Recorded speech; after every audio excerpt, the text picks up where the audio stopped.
नमस्कार मित्रांनो, महापंचायतीच्या या ट्युटोरियल व्हिडिओमध्ये मी तुमचं मनापासून स्वागत करतो. मित्रांनो, या व्हिडिओमध्ये आपण जस्ट फक्त 5 मिनिटाचा व्हिडिओ असणार आहे. या व्हिडिओमध्ये तुम्हाला नवीन असेसमेंट इयर कसं ॲड करायचं आहे, नवीन फायनान्शियल इयर कसं ॲड करायचं आहे, जुनं असेसमेंट इयर कसं बंद करायचं आहे, जुनं फायनान्शियल इयर कसं बंद करायचं आहे, ते आपण स्टेप बाय स्टेप यामध्ये बघणार आहोत. तत्पूर्वी याचा उपयोग काय होणार आहे, तर जुनं जे काही असेसमेंट इयर तुम्ही क्रिएट केलेलं आहे 25-26 असेल, तर त्याच्यामध्ये तुम्हाला सध्या 9 नंबर 8चा डाटा किंवा रजिस्टर त्याचं डाउनलोड होतंय किंवा 25-26 मध्ये तुमचा नंबर 9 डाउनलोड होते, पाणीपट्टीचा देखील त्याच वर्षामध्ये डाउनलोड होते. हे जर आर्थिक वर्ष तुम्हाला जर बदललं तुम्ही, तर नवीन 26-27 इयर क्रिएट केल्यानंतर त्या इयरमध्ये तुम्हाला तो रिपोर्ट डाउनलोड होणार आहे. असेसमेंट इयर जर तुम्ही चेंज केलं तर 26 पासून तर ते पुढच्या 4 वर्षाचा कालावधी कॅल्क्युलेशन करून तुम्हाला त्या कालावधीच्या दरम्यानचं तुम्हाला नंबर 8 डाउनलोड करता येणार आहे. तत्पूर्वी या गोष्टी कशा करायच्या ते आपण आता बघणार आहोत. तत्पूर्वी मी तुम्हाला लाईव्ह आता सिस्टीमवर घेऊन जातोय. तत्पूर्वी तुम्हाला माझी स्क्रीन मी शेअर करतोय. या माइंड मॅपमध्ये आपण इथं पहिल्यांदा समजून घेणार आहोत. आपण 3 स्टेपमध्ये 3 व्हिडिओच्या माध्यमातून ही ट्रेनिंग करणार आहोत. पहिली स्टेपमध्ये न्यू इयर सेटअप कसा करायचा आहे, ज्याच्यामध्ये तुम्हाला जुनं असेसमेंट इयर कसं बंद करायचं ते आपण बघणार आहोत. नवीन असेसमेंट इयर कसं क्रिएट करायचं ते आपण बघणार आहोत आणि त्याचबरोबर नवीन फायनान्शियल इयर कसं ऍड करायचं ते देखील बघणार आहोत. आपण हे प्रॅक्टिकलरित्या बघणार आहोत. या ठिकाणी तुम्हाला माझी स्क्रीन दिसत असेल. या ठिकाणी आपण टॅक्स असेसमेंट मध्ये जायचं आहे. इयर सेटअप या ऑप्शन मध्ये जायचं आहे. तुम्हाला असेसमेंट इयर यावर क्लिक करायचं आहे आणि या ठिकाणी बघा तुम्हाला 1/4/2025 आणि एंड डेट तुम्हाला या ठिकाणी कोणती दिसणार आहे, तिथं डॅश आलेलं दिसेल. तर तुम्हाला काय करायचं आहे, तुम्हाला अगोदर असेसमेंट इयर क्लोज करण्यापूर्वी सर्वप्रथम या गोष्टींची खात्री करा की तुमचं जुनं जे काही 8 नंबर आहे तो पूर्णपणे 25-26 या जे काही तुम्ही असेसमेंट इयर क्रिएट केलं असेल त्याच्यामध्ये पूर्णपणे भरलेला आहे. असं नको व्हायला की निम्म्या प्रॉपर्टीच्या एंट्रीज जुन्या असेसमेंट इयरमध्ये आहे आणि पुन्हा राहिलेल्या प्रॉपर्टीच्या एंट्रीज या नवीन असेसमेंट इयरमध्ये तुम्ही करू शकता. असं नाही, पण कॅल्क्युलेशनमध्ये त्याने थोडासा प्रॉब्लेम येऊ शकतो. त्यामुळे तसं काही करू नका. अगोदर 100% पूर्णपणे प्रॉपर्टीच्या 8 नंबरच्या एंट्री त्यामध्ये करून घ्या. तरच तुम्ही नवीन असेसमेंट इयर जुनं असेसमेंट इयर बंद करा आणि नवीन असेसमेंट इयर ऍड करा. बंद करायचं असेल तर तुम्हाला या ठिकाणी क्लोज करायचं आहे. क्लोज करण्यापूर्वी या काही सूचना दिल्या त्या अतिशय महत्त्वाच्या सूचना त्या वाचून घ्यायच्या, ज्याच्यामध्ये असेसमेंट इयर एकदा क्लोज केल्यानंतर पुन्हा ओपन करता येणार नाहीये. क्लोज केल्यानंतर त्याच असेसमेंट इयरमध्ये नवीन मिळकत किंवा पाणीपट्टीची नोंदणी करता येणार आहे. म्हणजे याचा अर्थ काय, समजा 25-26 मध्ये तुम्ही जर काही प्रॉपर्टी ऍड केली असेल, समजा तुमच्या 500 प्रॉपर्टीज आहे आणि तुमच्या 10 ते 15 प्रॉपर्टी तुमच्या राहिल्या आणि चुकून तुम्ही असेसमेंट इयर क्लोज केलं, तर मात्र नवीन जे काही प्रॉपर्टी तुम्ही नोंदणी करणार त्या पुढील आर्थिक वर्षामध्ये, सॉरी, पुढील असेसमेंट इयरमध्ये होणार आहे, जुन्या असेसमेंट मध्ये होणार नाही. तर ती अगोदर खात्री करून घ्या. क्लोज केल्यानंतर कोणती चुकीची किंवा अपूर्ण माहिती तुम्हाला दुरुस्त करता येणार नाहीये. सर्व प्रकारची कर आकारणी पूर्णपणे तयार झाली याची खात्री करा. कोणतीही प्रलंबित माहिती असल्यास, शिल्लक असल्यास ती अगोदर पूर्ण करा, जेणेकरून भविष्यामध्ये तुमची अडचणी निर्माण होणार नाही. आता माझ्या सर्व गोष्टी या क्लिअर झालेल्या आहे. माझा पूर्णपणे 8 नंबरचं जेवढ्या काही माझ्या प्रॉपर्टीज होत्या त्या सर्वची सर्व मी त्याची एंट्रीज या सॉफ्टवेअरमध्ये केलेली आहे. तसेच जेवढे काही नळ कनेक्शन होते त्याची देखील पूर्णपणे एंट्रीज या सॉफ्टवेअरमध्ये मी केलेली आहे. आता मला कोणती प्रॉपर्टी शिल्लक नाही. आता शिल्लक कोणत्या असतील, ज्या काही नवीन येतील त्या मला नवीन असेसमेंट इयरमध्ये घ्यायच्याच आहे. त्यामुळं मी आता सध्या हे माझं असेसमेंट इयर क्लोज करतोय. असेसमेंट इयर क्लोज करण्यापूर्वी 31 मार्च एवढीच डेट निवडायची आहे. कुणीही चुकून एप्रिल महिन्यामध्ये कोणतीही डेट निवडू नका किंवा 30 मार्च देखील तुम्ही निवडू नका. तर 31 मार्च यावर क्लिक करायचं आहे आणि क्लोज असेसमेंट इयर यावर क्लिक करायचं आहे. तर याच्यावर क्लिक केल्यानंतर तुम्हाला सिस्टीम ओटीपी विचारेल. तो ओटीपी या ठिकाणी तुम्ही तो टाकायचा आहे. ओके. अशा पद्धतीने ओटीपी टाकल्यानंतर नवीन असेसमेंट इयर क्रिएट झालेलं आहे आणि जुनं असेसमेंट इयर हे तुमचं बंद झालेलं आहे. आता नवीन असेसमेंट इयर क्रिएट केल्यानंतर काय गोष्टी तुमच्या ऑटोमॅटिक होतील किंवा काय गोष्टी तुम्ही दक्षता घेतली पाहिजे, तर बघा, congratulation, new assessment year create successfully. कर आकारणी वर्ष सोबतच आपले आर्थिक वर्ष देखील ऑटोमॅटिक तयार झालेलं आहे. तुम्हाला नव्याने क्रिएट करायची गरज नाही किंवा जुनं आर्थिक वर्ष बंद देखील तुम्हाला करायची गरज नाही, ते सुद्धा ऑटोमॅटिक बंद झालेलं आहे. नवीन कर आकारणी वर्षामध्ये नवीन कराचे दर, रिलेटेड दर यामध्ये जर तुम्हाला बदल करायचा असेल तर तुम्ही तो टॅक्स असेसमेंट जाऊन करू शकता. नवीन आरोग्य कर, दिवाबत्ती कर, पाणीपट्टीचे कर जर तुम्हाला बदलायचे असतील, अपडेट करायचे असतील, तुम्ही ते करू शकता. आणि जे दर तुम्ही अपडेट कराल त्याच दराने तुमचा नवीन नंबर 8 हा नवीन तयार होणार आहे.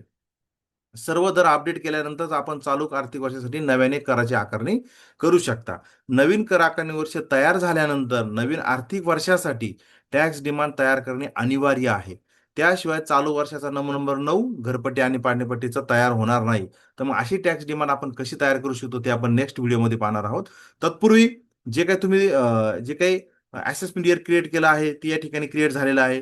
फायनान्शियल इयर क्रिएट झाला की नाही ते तुम्हाला या ठिकाणी टॅक्स असेसमेंट मध्ये यायचं नाही तर फायनान्शियल इयरवर या ठिकाणी क्लिक करायचं आहे. या ठिकाणी तुमचं जे काही फायनान्शियल इयर आहे 25-26 या ठिकाणी तर ऑटोमॅटिक क्लोज झालेलं आहे आणि नवीन तुमचं फायनान्शियल इयर ओपन झालेलं आहे 1/4/2026 पासून. तर ते क्लोज केव्हा होईल? पुढील वर्षी 31 मार्चला. तर अशा पद्धतीने या व्हिडिओमध्ये आपण नवीन असेसमेंट इयर कसं क्रिएट करायचं आहे, जुनं कसं बंद करायचं आहे, नवीन फायनान्शियल इयर कसं क्रिएट करायचं आहे, या सर्व गोष्टींची माहिती पाहिली. अपेक्षा आहे मला तुम्हाला तुमच्या ग्रामपंचायतीचं रेकॉर्ड तयार करत असताना हे असेसमेंट इयर क्रिएट करावं लागणार आहे. ते कसं करायचं याची पूर्णपणे कल्पना आली असेल. जे काही इयर आपण क्रिएट केलं आहे त्या बेसवर आता आपण टॅक्सची आपल्या डिमांड क्रिएट करायची आहे, ज्याच्यामध्ये प्रॉपर्टी टॅक्स असेल, पाणीपट्टी टॅक्स असेल आणि त्याचबरोबर तुम्हाला नवीन असेसमेंट इयर क्रिएट केल्यानंतर त्याचा आधारे टॅक्सचे रेट अपडेट करून आपण नवीन 8 नंबर देखील एका क्लिकवर कसा तयार करायचा ते आपण आता बघणार आहोत. तर आपण व्हिडिओला सुरुवात करूया. तत्पूर्वी माझी स्क्रीन मी तुम्हाला शेअर करतो.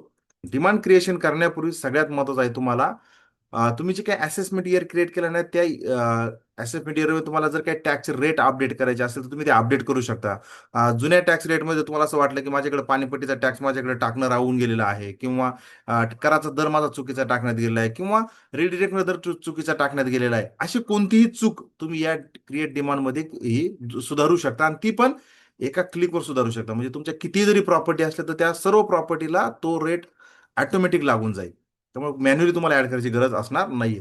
फक्त याच्यामध्ये 2-3 गोष्टी आहेत ज्याच्यामध्ये तुम्हाला प्रॉपर्टीचा टॅक्स रेट अपडेट करून खात्री करायची आहे. लाईटचा टॅक्स आहे, हेल्थ टॅक्स आहे, वॉटर टॅक्स आहे आणि या डिमांड क्रिएशन मध्ये 2-3 गोष्टी महत्वाच्या आहेत. त्यातली पहिली अतिशय इम्पॉर्टंट गोष्ट, डिमांड क्रिएशन ही वन टाइम प्रोसेस आहे. आर्थिक वर्षातून फक्त एकदाच तुम्हाला डिमांड क्रिएट करता येणार आहे. वारंवार तुम्हाला डिमांड क्रिएट करता येणार नाही. जर डिमांड क्रिएट करताना जर काही चुकीची गोष्ट झाली किंवा एखादा टॅक्सचा रेट जो अपडेट करायचा होता तुमच्याकडनं तो अपडेट केला गेला नाही, मात्र तुम्हाला तो अपडेट करायचा आहे परत, तर तो होणार नाही. त्यामुळं डिमांड क्रिएट करण्यापूर्वी हे जे काही तुम्हाला मी आता सांगितलं की 4 प्रकारचे दर, प्रॉपर्टी टॅक्स रेट, त्याचे कराचे दर, त्याचे रेडी रेकनर दर खात्री करून घ्या. लाईटचा कराचा दर, आरोग्याचा कराचा दर याची खात्री करा आणि वॉटर टॅक्स रेट याची देखील खात्री करा. जमिनीचा दर जर तुम्हाला बदलायचा असेल तर तो देखील तुम्ही अपडेट करू शकता. तुम्हाला सर्वे नंबरनुसार जर वेगळे दर लावायचे असेल ते देखील तुम्ही ऍड करू शकता. तर आपण हे प्रॅक्टिकली कसं घडतं आपण ते आता बघणार आहोत.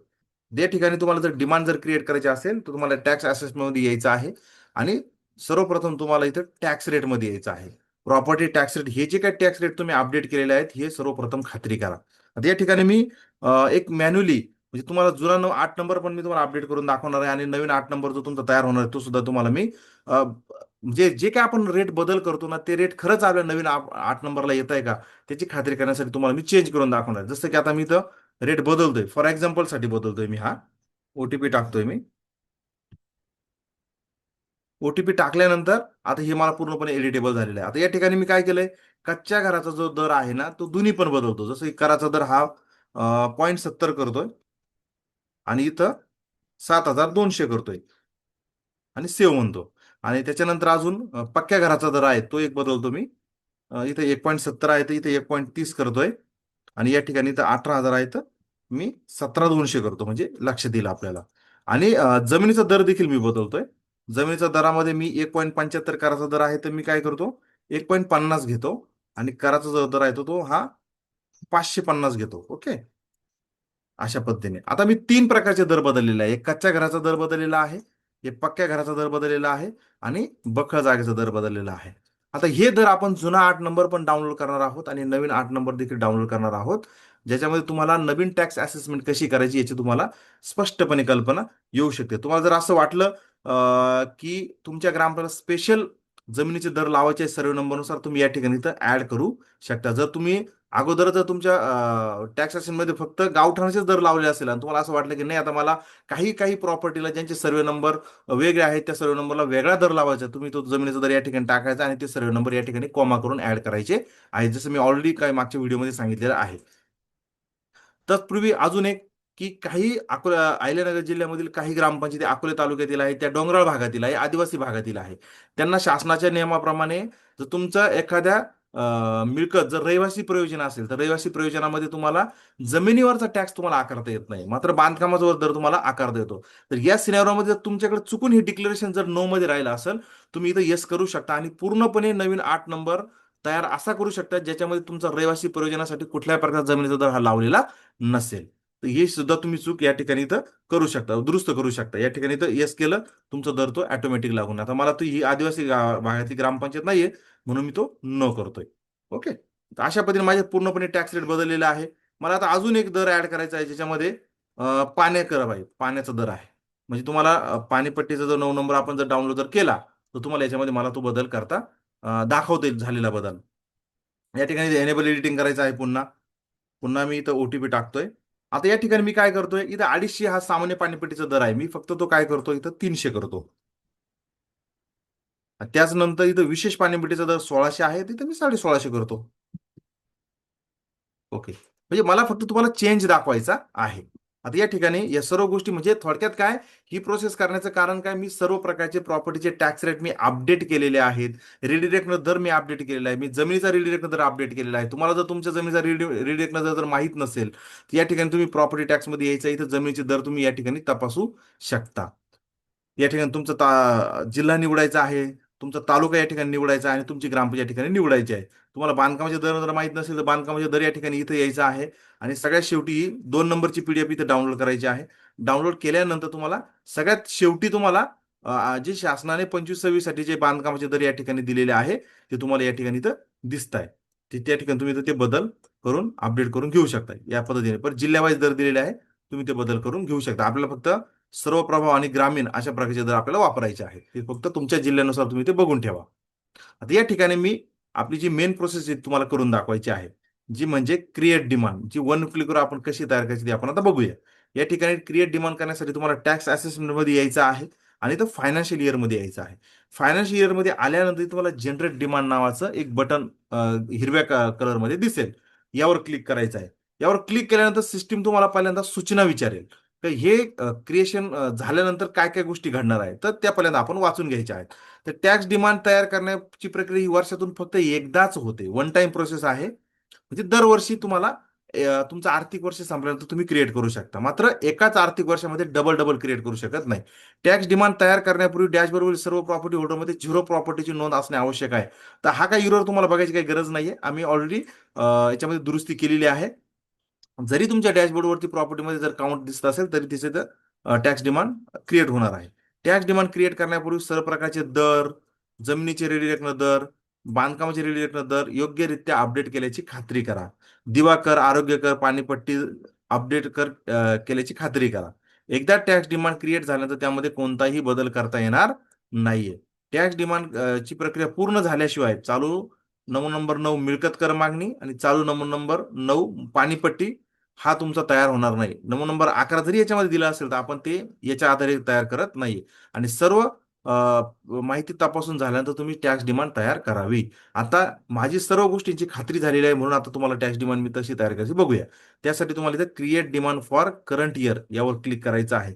यावर क्लिक करण्यापूर्वी तुम्हाला मी अगोदर सांगेल, इथं बघा, इथं इथं फक्त आर्थिक वर्ष ऍड झाले 26-27, तुम्हाला फक्त इथं प्रॉपर्टी नंबर दिसत आहे.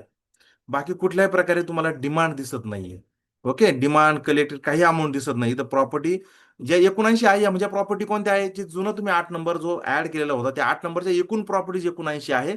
आणि त्या 79 प्रॉपर्टीची आता आपण नव्याने नवीन कराच्या दरानुसार, नवीन रेट दरानुसार आपण पुन्हा नवीन 8 नंबर त्याचा तयार करणार आहोत. पाणीपट्टीला देखील जर तुम्ही नवीन दर लावले असेल तर जे काही कनेक्शन आहेत ते 70 कनेक्शन आहे आणि 70 कनेक्शनला आता नवीन जे काही तुम्ही रेट अपडेट केलेले आहेत पाणीपट्टीचे ते तुमचे या ठिकाणी ऍड होणार आहे. आता या ठिकाणी मी ऍड करतोय. फायनान्शियल इयर मध्ये जायचं आहे. टॅक्स डिमांड करायच्या सूचना वाचून घेतलेल्या आहे मी. आता डिमांड क्रिएट करतोय. डिमांड क्रिएट झाल्यानंतर सक्सेसचा असा प्रकारे एसएमएस येईल तुम्हाला, रिकॅल्क्युलेशन कम्प्लीट सक्सेसफुली असा मेसेज येईल. आता हे माझ्या बाबतीमध्ये फक्त एका सेकंदात झालेलं आहे, मात्र तुमच्या बाबतीमध्ये ही याला वेळ लागेल. साधारणतः याला 15 ते 20 सेकंद, 25 सेकंद, 1 मिनिट देखील वेळ लागू शकतो. तुमच्या किती 8 नंबरला प्रॉपर्टीज आहे त्याच्यावर ते डिपेंड आहे. चालू आर्थिक वर्षासाठी आपली कराची मागणी ही तयार करण्याची प्रक्रिया सुरू आहे. थोड्या वेळानंतर आपण नवीन कराच्या दरानुसार कर मागणी बघू शकता. कराची मागणी प्रक्रिया पूर्ण झालेल्या मिळकतींची माहिती आपणास डॅशबोर्डवर देखील दिसून येईल. तर या ठिकाणी मी ओके करतोय आणि आता आपण डॅशबोर्डवरती जाऊया. या ठिकाणी बघा, इथं 26-27 असेसमेंट फायनान्शियल इयर क्रिएट केलं आहे आणि या ठिकाणी ते 79 प्रॉपर्टीज या ठिकाणी तुम्हाला असेसमेंट इयर डिमांड क्रिएट झालेली आहे. जसे बघा 62,066 रुपये तुमची ही त्या आर्थिक वर्षाची डिमांड क्रिएट झालेली आहे. पाणीपट्टी सुद्धा 83,100 रुपये क्रिएट झालेली आहे. तर अशा पद्धतीने तुम्हाला डिमांड क्रिएट करायला तुम्हाला येणं गरजेचं आहे. तर मित्रांनो, मला अपेक्षा आहे आता तुम्हाला याच्यामधून एक नवीन प्रश्न तयार झाला असेल की ठीक आहे, ही डिमांड आता आपण क्रिएट केलेली आहे, परंतु या डिमांडला जर आम्हाला जर काही मागील आर्थिक वर्षी जर थकबाकी जर ऍड करायची असेल तर ती कशी ऍड करायची. आपण पुढील व्हिडिओमध्ये तुम्हाला मॅन्युअल पद्धतीने पण कशी थकबाकी ऍड करायची ते पण मी सांगणार आहे. आणि चालू बल्कमध्ये जसं आपण सिटीजन आपण बल्कमध्ये अपलोड केले, प्रॉपर्टी आपण बल्कमध्ये अपलोड करतो, त्याच पद्धतीने तुमची प्रॉपर्टी नंबरनुसार जी काही थकबाकी तुमची जुन्या ऑफलाईन रेकॉर्डनुसार तुमच्याकडे आहे किंवा जुन्या जे काही तुमचं इतर सॉफ्टवेअर तुम्ही वापरतो त्याच्यानुसार आहे, ती वन टाइम कशी ऍड करायची ती आपण आता बघणार आहोत नेक्स्ट व्हिडिओमध्ये.